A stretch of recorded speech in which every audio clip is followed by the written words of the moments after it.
আসসালামু আলাইকুম রহমতুল্লাহ। প্রিয় খুলনাবাসী, আপনারা ইতিমধ্যে অবগত হয়েছেন ২৭ তারিখ মঙ্গলবার বাংলাদেশ জামাত ইসলামীর উদ্যোগে খুলনার ঐতিহাসিক সার্কিট হাউস ময়দানে বিকাল ২টা থেকে এক ঐতিহাসিক নির্বাচনী জনসভা অনুষ্ঠিত হবে ইনশাআল্লাহ। উক্ত জনসভায় প্রধান অতিথি হিসেবে উপস্থিত থাকবেন বিশ্ব ইসলামী আন্দোলনের অন্যতম সিফা সালার মানবিক নেতা, বাংলাদেশ জামাত ইসলামীর সম্মানিত আমিরে জামাত জনাব ডাক্তার শফিকুর রহমান।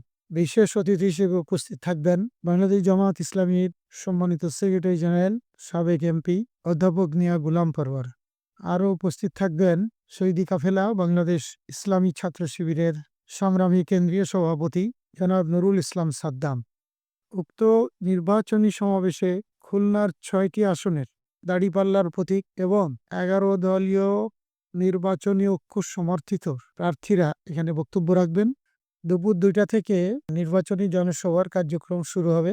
উক্ত জনসভাতে খুলনার সর্বস্তরের জনগণকে উপস্থিত হওয়ার জন্য বাংলাদেশ জামাত ইসলামী খুলনা মহানগরী এবং জেলা শাখার পক্ষ থেকে আহ্বান জানাচ্ছি। সকলেই উপস্থিত হবেন। আহ্বান রেখে শেষ করছি। আসসালামু আলাইকুম রহমতুল্লাহ।